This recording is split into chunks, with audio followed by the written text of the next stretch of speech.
Paz do Senhor, povo de Deus, estamos aqui na nossa Escola Bíblica Dominical, lição de número 5, e nós estamos trabalhando esse trimestre em defesa da fé cristã. É uma revista apologética comentada pelo nosso pastor Ezequias Soares, e na lição de hoje nós vamos apresentar aqui Jesus é Deus. Texto áureo. No princípio era o Verbo, e o Verbo estava com Deus, e o Verbo era Deus. A verdade prática nos diz assim: a divindade de Jesus está muito clara e direta na Bíblia, além de ser revelada no seu ministério terreno, na manifestação dos seus atributos e obras divinas. A introdução vai dizer: o apóstolo João, como judeu monoteísta, instruído na sinagoga, não está apresentando um novo Deus, mas colocando o Verbo dentro da divindade dos seus antepassados. O apóstolo João não admitia, em hipótese alguma, outra divindade senão só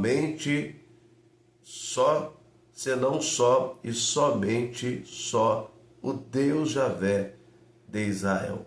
Por isso, no prólogo do seu evangelho, ele descreve o Verbo com os atributos da deidade, aqueles que mais se destacam no seu relato do começo ao fim. A palavra-chave, Emanuel. Então vamos para o ponto 1, a doutrina bíblica da divindade de Deus. Jesus é Deus. Então, João já dá uma declaração no Evangelho 1, dizendo, Evangelho de João, capítulo 1, verso 1, e o Verbo era Deus. Entender isso é algo dificílimo pela razão, mas era uma questão de crer, de acreditar que o Verbo era Deus. E João, ele abre o seu Evangelho na ideia de provar que Jesus Cristo é Deus. Porque havia uma corrente, naquele tempo teológica, que dizia que Jesus, ele era um grande líder, era uma pessoa muito importante, especial, mas Deus, eles não aceitavam isso. Então João, ele vem tratar o seu Evangelho para tentar provar aos seus ouvintes que Jesus Cristo é Deus. Aí aqui o nosso comentarista vai saltar algumas referências bíblicas para provar que Jesus é Deus. E uma bem emblemática aqui está assim, ao que Tomé lhe respondeu: Senhor meu e Deus meu. Evangelho de João, capítulo 20 e versículo 28. Nós somos sabedores que esse encontro de Jesus com Tomé, aonde Tomé, ele pede para tocar em Jesus, e é interessante que essa capa aqui vai mostrar a mão de Jesus furada, e é interessante que Tomé, ele acompanha toda a via dolorosa de Jesus, todo o seu sofrimento. Ele vê que o seu Cristo está sendo crucificado, ele vê que o seu Cristo é colocado numa sepultura, ou seja, ele está morto, ele viu isso, e agora Jesus aparece entre os discípulos que estavam reunidos, trancafiados dentro de uma casa com medo, e ele diz: paz seja convosco. E ali eles ficaram assustados com aquela situação. E Tomé, ele toma a palavra ali e diz: se é o Senhor mesmo, deixa eu tocar aí na sua marca, na sua ferida. E Jesus vai declarar, depois de repreender e dizer que ele é um homem de pequena fé, vai dizer: bem-aventurado aqueles que não viram, mas creram. Mas o que eu quero dizer com esse primeiro ponto aqui, com as declarações bíblicas que Jesus Cristo é Deus, e essa declaração de Tomé é importante. Por que é importante? Qual dos grandes líderes aí da história, dos grandes nomes que são idolatrados aí, viraram deuses com D minúsculo, qual deles morreram, ressuscitou e apareceu? Você não tem. O único que morreu e ao terceiro dia ressuscitou é Jesus de Nazaré. E ele deu provas infalíveis que era ele. E uma delas está aqui, o Tomé tocando, sentindo, vendo, sentindo e declarando: Senhor meu e Deus meu. Então, só para que você entenda que essa abertura aqui, Jesus é Deus, essas referências bíblicas, ela já logo nos deixa impactados. Ele desceu à sepultura, mas ao terceiro dia ele ressuscitou e apareceu a muitos no espaço de 40 dias. Ou seja, as pessoas tiveram provas infalíveis que aquele que estava circulando entre eles, falando com eles, comendo com eles, em um corpo ressurreto, um corpo glorioso, que é um mistério para nós, era Jesus. Então, ele é Deus porque ele é a própria vida. A morte não o segurou, não o prendeu, porque ele é o que tem o domínio sobre a morte. Então, a primeira parte aqui, eu queria destacar esse versículo. E outro versículo que eu gostaria de destacar é 1 João, capítulo 5, versículo 20. Primeira epístola de João,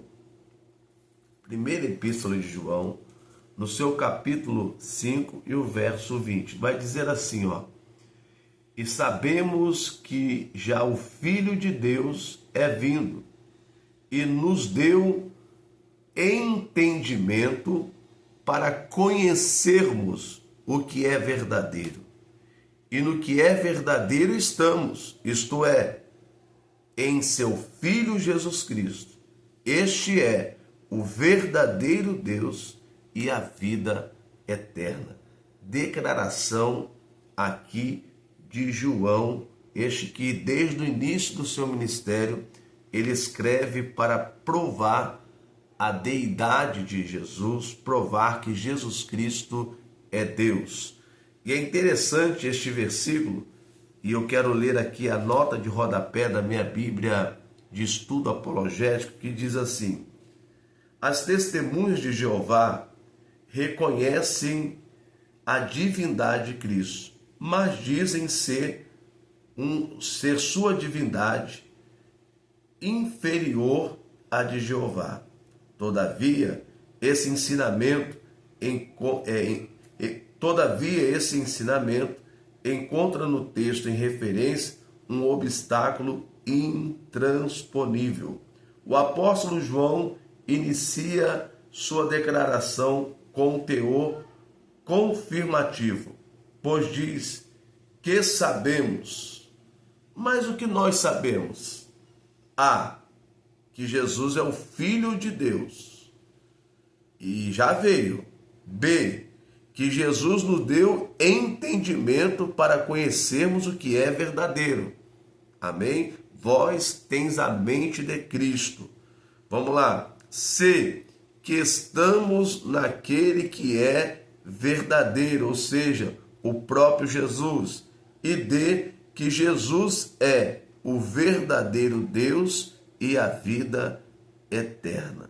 Este versículo é um versículo que dá um nó na cabeça dos TJs, porque ele é muito rico em detalhes e aqui deixa bem claro que Jesus Cristo é Deus e a vida eterna.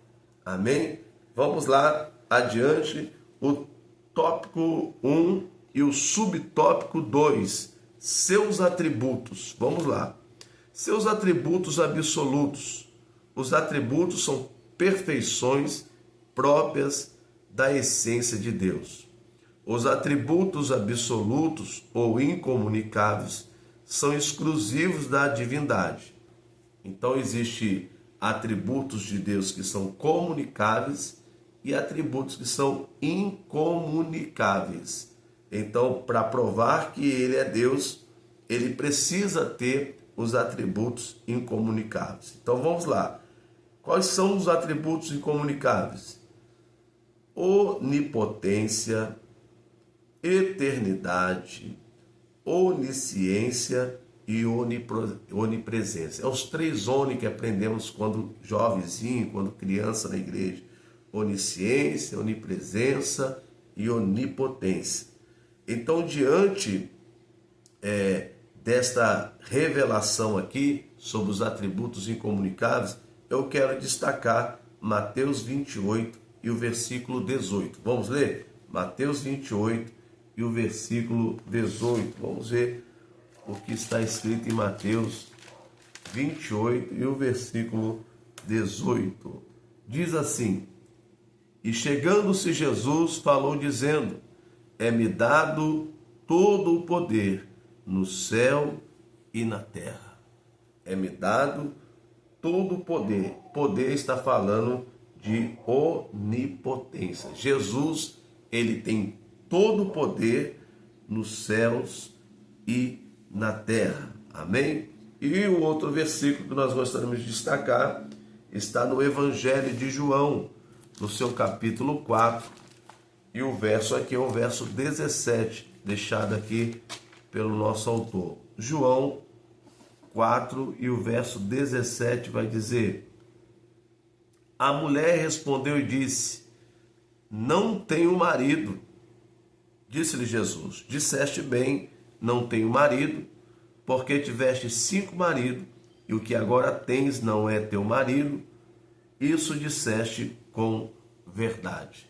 Nós somos conhecedores da história da mulher samaritana, um encontro de Jesus com essa mulher no poço, e esse encontro lhe revela coisas maravilhosas. E uma das coisas maravilhosas que revela é que Jesus sabe de tudo. Jesus sabe o quê? De tudo. A mulher chegou ali e teve toda a sua vida revelada. E ela ali então vê que está diante de um profeta, vê que está diante de alguém diferente. Porventura, não é este o Cristo? Porventura, não é este aí o prometido, o escolhido? Então veja bem que esta mulher, ela tem esse encontro. Mas existem situações aqui nesse texto que me deixam ainda mais admirado. É que Jesus, após ter essa conversa com a mulher, essa mulher revela um sentimento de querer adorar. Onde eu devo adorar? No templo ou no monte? E Jesus vai dizer que os verdadeiros adoradores adorarão o Pai em espírito e em verdade. E ele vai continuar dizendo: Deus é espírito, importa os que adoram em espírito e em verdade. A mulher disse-lhe: Eu sei que o Messias, que se chama o Cristo, vem. Quando ele vier, nos anunciará tudo.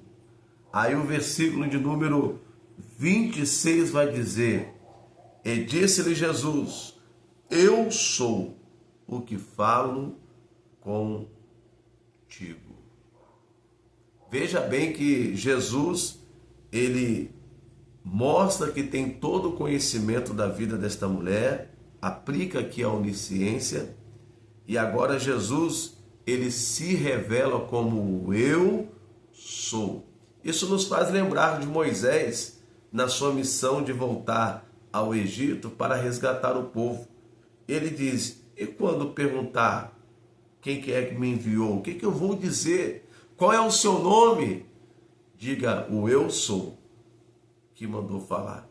Então Jesus, ele está deixando a mesma declaração que Deus deixou para Moisés: o eu sou. Isso mostra também que ele é Deus, porque só o eu sou pode dizer isso. Então mostra que ele também é Deus. Vamos lá, vamos adiante.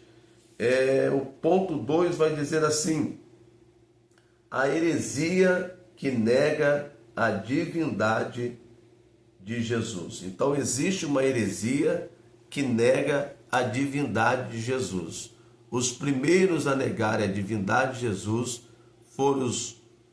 foram os ebionitas, seguidos pelos monarquinismo dinâmicos, mas a heresia principal que abalou os fundamentos da igreja foi arianismo. E quando eu li essa parte aqui, abalou o fundamento das igrejas ou da igreja, isso me deixou bastante assustado, porque veja bem, a força desta heresia.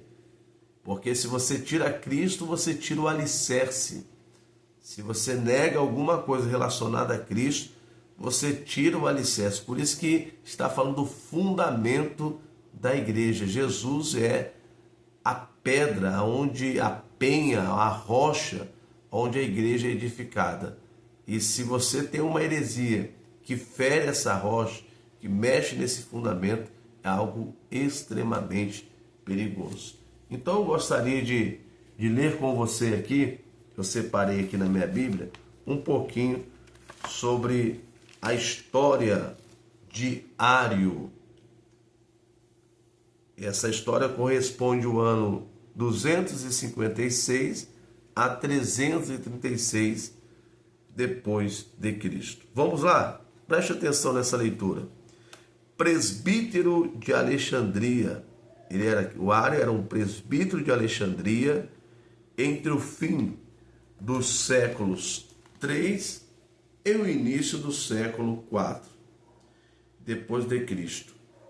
Foi excluído em 313, quando diácono, por apoiar o cisma da igreja no Egito. Com a morte do patriarca da igreja em Alexandria, foi recebido novamente como diácono, depois nomeado presbítero, quando começou a ensinar que Jesus Cristo era um ser criado e não possuía nenhum dos seus atributos incomunicáveis de Deus. Por exemplo, eternidade, onisciência, onipotência, onipresença e assim. Por causa disso, foi censurado em 318, excluído em 321, mas sua influência já havia sido propagada e diversos bispos da igreja no Oriente abraçavam o novo ensino. Em 325, no concílio de Nicéia, já excluído, Ário teve sua sentença ratificada e por conta disso foi banido. Mas ele não se calou, preparou uma proposta ao credo de Niceno, o que impressionou muito o imperador Constantino, que quis receber Ário em comunhão.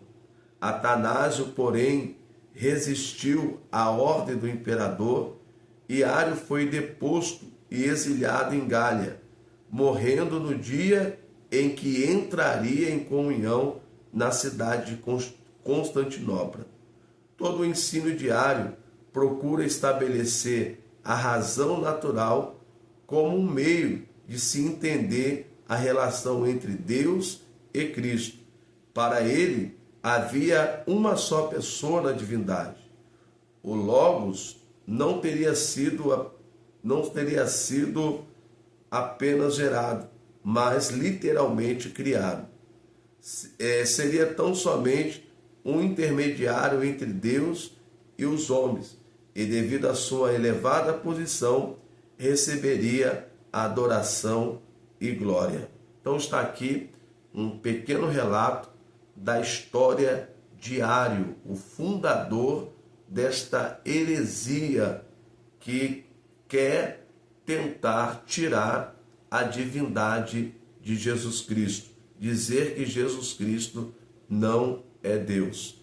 E nós percebemos aqui, no decorrer dessa história, que o currículo de Ário é um currículo bem comprometedor.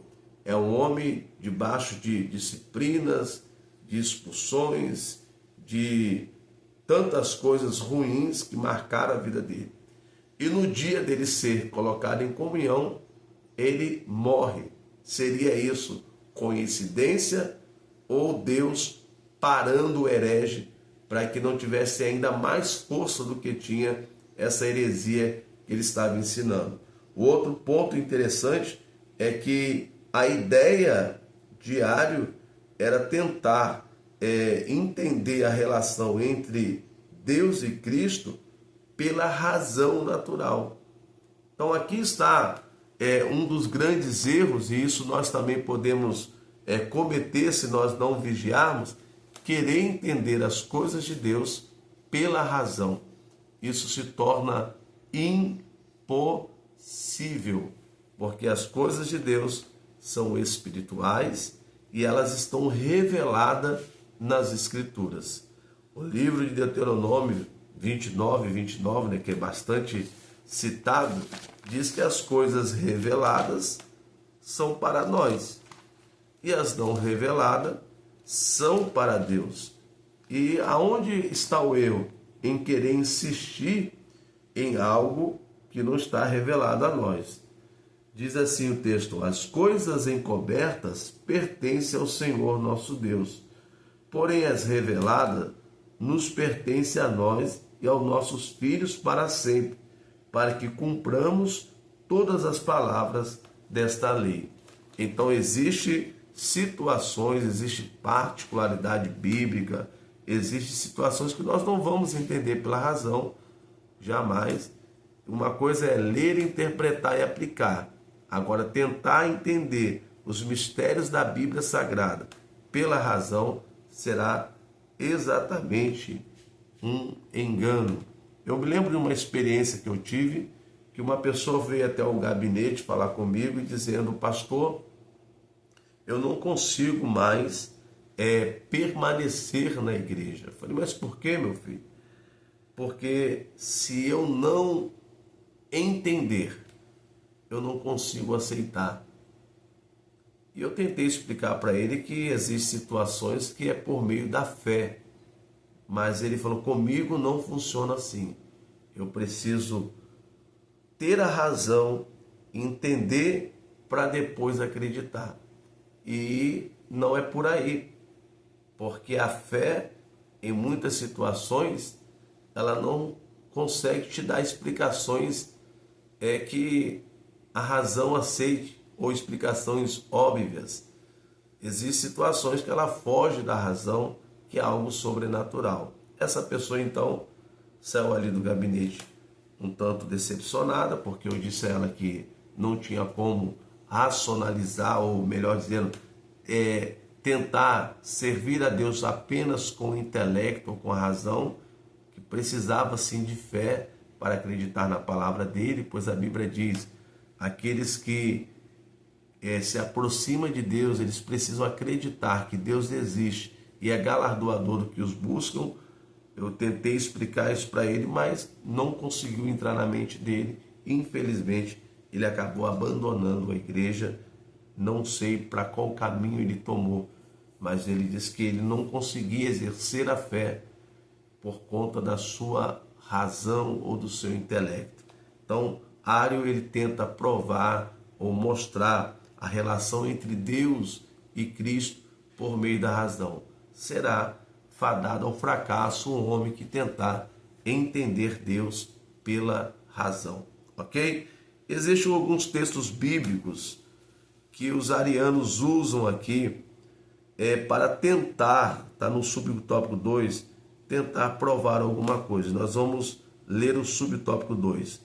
Ário e seus seguidores pensavam as escrituras aqui e acolá em busca de algumas passagens bíblicas para dar sustentação às suas crenças. Segue algumas delas, as mais emblemáticas. O Senhor me criou no princípio dos seus caminhos. Provérbios capítulo 8, versículo 28. Ou qual é a imagem do Deus invisível, primogênito de toda a criação? Colossenses 1,15. Houve um tempo em que o Filho não existia. Outra passagem favorita era: e a vida eterna é esta, que conheçam a ti, só por único Deus verdadeiro, e a Jesus Cristo, a quem tu enviaste. Com isso, ignoravam todo o pensamento bíblico que defende a eternidade e a deidade de Cristo. João 1, do verso 1 ao 3. Então vamos lá. Todo texto, sem respeitar o contexto, ele vira pretexto para heresia. Então, pensar textos, como foi feito aqui pelo esse grupo dos arianos aqui, esses hereges, caiu justamente naquilo que nós aprendemos na má interpretação. Provérbios capítulo 8, versículo 22, é uma tradução da Septuaginta, a qual o Senhor criou no princípio todos os seus caminhos. E se você for abrir lá em Provérbios 8, 28, 8, 22, eles vão tentar, lembrando que essa doutrina aí dos arianismo, ela é usada sistematicamente pelos TJs. Então, toda a busca que nós fizermos aqui na Bíblia para uma resposta apologética vai envolver esse grupo. Vamos lá, 8:22. Veja o que diz. O Senhor me possuiu no princípio de seus caminhos, desde então e antes das suas obras. Aí os TJs, assim como o arianismo, vai usar a palavra o Senhor me possuiu. E dentro dessa palavrinha eles vão criar aí toda a sua história. Vamos lá. Afirmam que, neste versículo, a pessoa indicada como sabedoria é Jesus, e que por ser muito especial, criado antes de todas as demais criaturas, desfruta de uma comunhão ímpar com Jeová. Então, primeiro ponto aqui, veja que eles pegam esse texto, 8:22, é um texto que tem por título a excelência da sabedoria, e eles vão dizer assim, ó, aqui nesse texto aqui, é o próprio Jesus. E não, é a sabedoria, não é Jesus, é a sabedoria. E vamos lá, vamos adiante. Qual é a resposta apologética para isso? Essa passagem tem sido alvo daqueles que advogam e refutam a deidade de Cristo. Uma visão mais atenta do contexto e da natureza poética deste livro comprova que não há referência a qualquer pessoa. A literatura poética frequentemente fala de uma ideia abstrata, como se fosse uma pessoa. A personificação é um recurso comum na literatura de sabedoria hebraica. O primeiro capítulo deste livro personifica a sabedoria. Já o capítulo 8, a prudência. E além disso, seus capítulos iniciais personificam sabedoria como uma mulher que chora fora nas ruas. É digno de nota que nenhum escritor do Novo Testamento aplicou o capítulo 8 a Jesus Cristo. Deve-se entender que a sabedoria é tão eterna quanto o próprio Deus, que é a fonte de toda a sabedoria. Nesse sentido, ela não foi criada, mas serviu como instrumento divino para realizar a criação. Alguns comentaristas têm visto um paralelo entre Jesus e a sabedoria. Mesmo nesse caso, a passagem pode ser referida a Jesus no sentido comum, uma vez que a sabedoria é tão eterna quanto Deus. Não podemos entender que fora criada, embora sua manifestação seja evidenciada na criação. É exatamente isso que a palavra hebraica quer dizer. A sabedoria foi manifestada por meio de sua função na criação. O capítulo em análise originou uma polêmica por volta do ano 320, quando Ário de Alexandria, examinando o versículo 22 do texto grego da Septuaginta, que usa a expressão "o Senhor me criou", concluiu que Jesus era uma criatura, negando a doutrina bíblica da Trindade. Na Bíblia hebraica, porém, a palavra não significa criou, mas possuiu. Então, aqui está uma explicação de Provérbios capítulo 8, do versículo 22. Ou seja, não se trata sobre Cristo, mas você viu aqui que Ário, ele tentou forçar a barra no ano 320 e fazer desse texto, tentando provar que estava falando de Cristo. Então, por aí você vai vendo que é sempre uma forçação de barra. É sempre uma forçação de barra que eles tentam fazer a respeito das suas heresias. Ok? Então, eu acredito que aqui, dentro desses versículos, se você escolher um versículo para explicar, já se torna suficiente para a sua aula. Tá ok? Vamos lá. Como solucionar essa controvérsia, né, de Provérbios capítulo 8, versículo 22? Já expliquei aqui para vocês, né? Aqui o autor está dizendo, a Septuaginta é opcional, pois o verbo hebraico nessa passagem é o caná, obter, adquirir, criar, mas o sentido de criar para trazer à existência algo do nada, é o verbo bara. Amém? Então vamos adiante, o nosso tópico 3, implicações do arianismo na atualidade. A tradução Novo Mundo. A exemplo do arianismo, há um movimento religioso que usa a Bíblia fora do contexto por meio de uma versão exclusiva das Escrituras denominada de tradução do Novo Mundo. Trata-se de uma versão tendenciosa. Veja alguns exemplos de suas falsificações. E a palavra de Deus era um Deus. João 1:1. Deus com D minúsculo, visto que o texto correto é: e a palavra de Deus, e a palavra era Deus, e o verbo era Deus. O texto sagrado declara: grande Deus e nosso Senhor Jesus Cristo, nosso Deus e Salvador Jesus Cristo. E essas passagens falam textualmente de Jesus, é Deus. Entretanto, a tradução Novo Mundo diz: do grande Deus e do nosso Salvador Jesus Cristo. Do nosso Deus e do Salvador Jesus Cristo. Mudaram o texto sagrado, acrescentando um do onde não existe no texto grego, para desvincular a divindade de Jesus. E aqui nós estamos caminhando para o fim. O ponto 2, tópico 3, ponto 2 vai dizer: os movimentos orientais. Nenhum deles reconhece a divindade de Jesus. E o ponto 3, outros grupos. O Jesus do Alcorão é um mero mensageiro, não é reconhecido como Deus, nem como Filho de Deus, nem como Salvador, nem morreu e nem ressuscitou. As religiões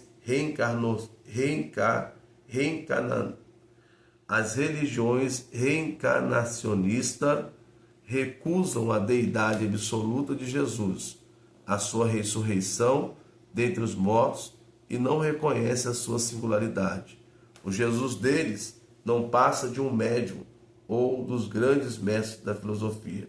No entanto, a Bíblia nos mostra que Jesus é muito mais, é o Deus em forma humana. Conclusão: diante do exposto, a conclusão bíblica é que somente Deus pode salvar, somente Ele é o Salvador. Se o Senhor Jesus não é Deus, logo não pode ser Salvador. Então, negar a divindade de Jesus é negar a salvação. E aqui nós terminamos a nossa aula, pedindo que o Espírito Santo possa falar mais alto em seu coração e que você possa ter uma ótima aula aí na sua igreja, que o Papai do Céu te conduza, te ajuda e que seja uma excelente EBD. Deus abençoe, eu agradeço aqui a sua atenção e voltamos numa próxima aula, talvez melhor de saúde, estamos um pouco ainda dodói, para poder melhor aplicar a aula. Obrigado por sua paciência, pelo seu carinho, se inscreva no canal, deixe o seu joinha, Deus em Cristo te abençoe. Amém.